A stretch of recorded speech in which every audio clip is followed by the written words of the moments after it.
Welcome to Comfort Africa number 2. I'm not going to try to keep it too long, but this video is called A Mile in My Shoes. Now, there will be a video at some point at some time, a song called A Mile in My Shoes, or In My Shoes. Still working on the title. But here's the thing, and I want everybody to understand this and be made perfectly clear. Alright? No one knows what someone else has been through if you don't talk to them about it, if you don't ask them about it, or if you just brush it off like it's nothing to you because it really is nothing to you. But if you haven't walked a mile on someone's shoes, then you should probably consider that before you speak. You should probably consider that before you pass judgment. You should probably consider what someone has been through, not just in one day, but over the course of their lifetime. Because what someone has gone through, it structures them. It structures who they are. It structures who they're going to become. It structures how they address people. Alright? With my failing acting career, for instance, no one in my family gives a fuck. Alright? Because they don't really want me to succeed. Because my life that they have taken from me, watching their children while they make more children, has been working for them. And when something works for you, you are more likely afraid of change than allowing evolution to actually happen. You will do whatever you can to stop it, which most people do. And the first thing people will say, well, James, you're scared of success. James ain't scared of success. James just wants it so bad that it is eluding me because obstacles keep being put in my way. Like, for instance, my siblings having babies with people who didn't want to have babies. They just wanted to get that ass and go. Now, flipping the script. If I was a woman, I know by watching parental units' mistakes not to follow in their footsteps. My mom has 7 of us. We struggled. You would think that all 5 of the female siblings in this family would have taken note on that and would have probably had the common sense to stop after 1 or 2 children. But no, they not only didn't take note, they followed suit, as some siblings had 3 children, one sibling has 5 children, one has 4, and the other one just had 4. Alright? I don't have kids. I never got the chance to have kids because they wouldn't stop having kids. Hell, they were still kids having kids. And this is why I won't date women who have kids. Because I've raised my siblings. I've watched and raised their children while instead of them taking a knee and saying, hey, we need to stop. We need to slow down. No, we're just going to keep bumping and grinding. Now back to what I said as if I was a woman. You're not going to like this if you're a lady, but I'm going to say this shit anyway. Because this is how I feel about that shit. And maybe it's because I'm a man that I feel this way, but I'm going to be honest about this shit.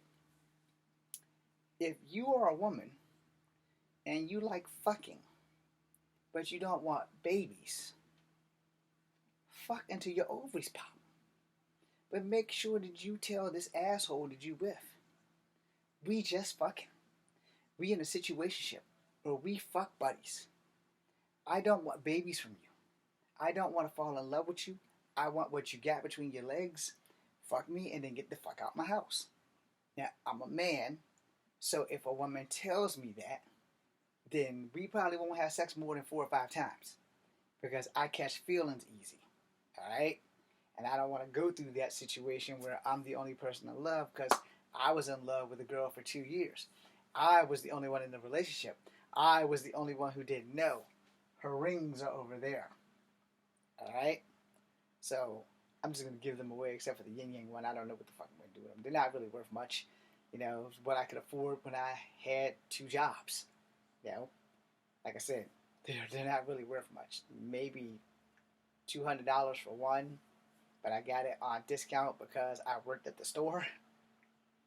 And then the other one, I know I only paid maybe $50, $60 from a Filipino lady downtown. But the jewelry's real. I don't know if the diamond is real, but the jewelry is real. You pay more for the diamond than you do the band. You know what I'm saying? The band's just a hoop of metal, silver or gold. The diamond, on the other hand, You won't know what's real unless you go cut glass. I'm not going to cut glass because I'm superstitious to a degree. No, I'm not superstitious, but I'm also not taking a chance of trying to cut glass and wind up cutting my fucking finger. You know, there are some things that you just don't fucking do. Alright? And not every man can afford to get a diamond for his girl. Not every man can do that. And if I'm blessed enough that I could do that, what I would do is I would go with the woman. She would pick the diamond, and I would get her hand size, and we're gonna pay for all that shit right there, right then. It's not gonna be a surprise. I'm like, look, we're just gonna go ahead and get this goddamn ring and get the shit over with. I personally don't wear jewelry. Anything that I have this jewelry goes on that dog tag. That's the only jewelry I'll ever wear is my dog tag. I'll wear necklaces, but that's it. Nothing's going on these fingers out of fear that they're gonna get jammed or caught and I'm gonna lose the ring. No, I don't have to deal with that. I don't need a ring to let a person know that I'm with somebody. My mouth works just fine. No, I'm married. I'm honest. I'm not a cheater because I'm too ugly to cheat. So any woman that ever lets me in their life, they have no worries because in another video I spoke of how a girl only messes with you when you have a girlfriend, which is my life. I'm not stupid. If I worked hard to get the girl I'm with, I'm staying with that girl because I can control where this goes. I might not be able to control if it gets stiff because sometimes at 4 a.m. that's just a reflex thing. But I can control where it goes. Okay? Now, here's the thing, man. You know, if you haven't walked a mile in someone's shoes, how dare you judge them? But let's be hypocritical. If I haven't walked a mile, but I've witnessed the shit you've gone through, I still don't have the right to judge you. But I do have the right to tell you, slow the fuck down. Take a knee. Take a break. My siblings didn't give a fuck. They watched our mother struggle with not so good characters, some of them being our fathers. But instead of them realizing what they were doing, which was what she did, they followed suit. And now they're all mad at me because I want my career. I want my chance at life that I didn't get because they exist. But they don't see it that way because it was working for them. So as we close out, because my alarm's going to go off and I can talk about this shit all day because it's my life. And my life fucking sucked. It still fucking sucks. But I'm doing everything I can to take it back and to make changes before I hit 50, which isn't very long from now. It's like in 4 months, it will be August, and I will be turning 49. I haven't lived my life because I was too busy helping other people with their success and theirs. And those same people look me in the face and don't give a damn about what I want to do with mine. But they'll be the first ones that throw, you can do this and you can do that because it's not too late. Really? You know why it's not too late? Because it's not you. So when anybody is preaching you this it's not too late bullshit, they haven't walked a mile in your shoes. They don't know how you feel on the inside. They don't give a damn that they contributed to some of the bad shit that has happened to you in your life because it worked for them and it made their life better. And yet, they'll talk shit to you all fucking day long.